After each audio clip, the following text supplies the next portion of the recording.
ask them. Does your book have any connection to The Curious Incident, which is a rather good book that is an upcomer in the novel world? Yeah. I actually read that book myself, and I found a lot of connections between the main character in that book and the antagonist of mine. Christopher has Asperger's in The Curious Incident, and he is socially exiled because everyone thinks he has a mental disorder that just disrupts him socially from the world. And one of my characters in the book, Whitehead the businessman, is always looked to for his money and not himself as a person, and no one truly understands him. They just see him as a money-making asset. The antagonist in my book never understands humans, although he is one, but he's lost his understanding of people and how they feel. And Christopher himself in the book, because of Asperger's, can't understand emotions. He thinks too logically, and they're essentially the same, but they differ in a very strong way, because Christopher thinks too logically and he doesn't understand spirituality and religion and God and anything he can't believe in and touch and prove. And the antagonist in my book is a spiritual force himself and does believe in spirituality and does have a very strong sense of spiritualism for himself. Well, I can see the similarities now between your book and The Curious Incident. And so now it's time for the audience to ask a question. We'll have the gentleman with the red hair. Hello, Mr. Barker. Can you connect this book to me in any way? That's a very good question. Oh, yes, that is a very good question. I would definitely say there is a connection to the media, especially a movie I developed called Hellraiser, which deals with the power of knowledge, but in this case, forbidden knowledge. In the movie Hellraiser, we started off with a man trying to open a box. He's just absolutely fascinated with it.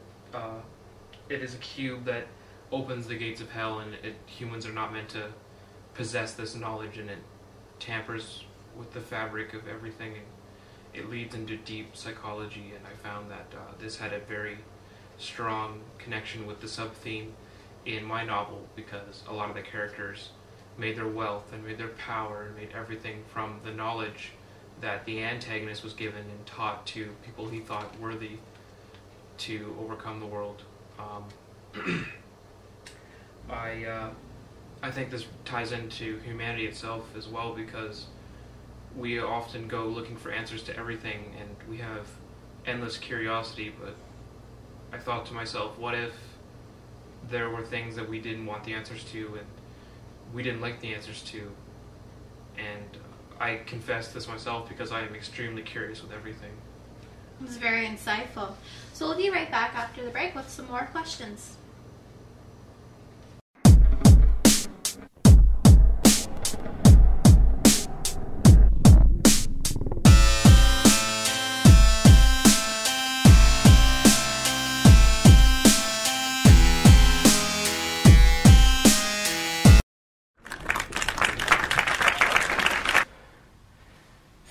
Barker, can you connect this book to art in any way? Very interesting question. Yes. So, Clive? I am very into art. I paint, I draw, I do a lot, and I found that gluttony was another theme in my book, and I found a lot of the characters had a lot of gluttony to them, especially the daughter of the millionaire who was fed heroin. She needs it. She absolutely needs it. If she doesn't indulge or satisfy that need for heroin, she can't even begin to get herself out of bed in the morning. Another picture I found was a little girl traveling through the dark, and this really stuck with me.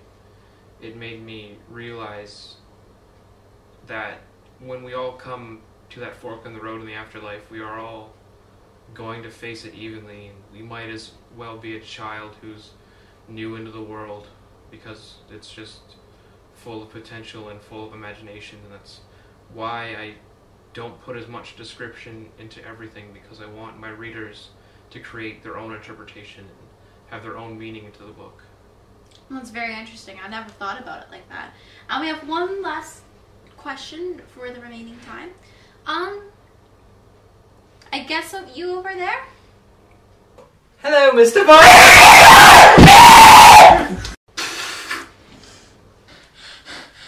Hello, Mr. Barker! Can you take this book to literature in any way? I read a lot of horror novels, and they all give off the same vibe, hack and slash and blood and gore as the main thrills and scares, and I didn't like this. I wanted something abnormal, something that would scare people, that they create themselves. That's why I don't provide a lot of detail into my horror parts. I let the reader think about it themselves and scare themselves in turn. I found this to be a very good way of writing. Another connection would be a book called the Necronomicon, which is it's a fictitious book that acts like a religious relic, and it talks about summoning old gods and summoning weird creatures into the world, and I found this connected a lot to my characters, especially the antagonist, because of his unnatural and supernatural powers. He ends up conjuring the dead to use at his bidding and disposal, and I found that it had a very odd resemblance to my book. Well, thank you for being here today, and unfortunately the show has come to an end. I would like to thank you, Clive, for coming down, and for our audience for being such a great audience, of course. And this is Novel Weekly. Have a good night.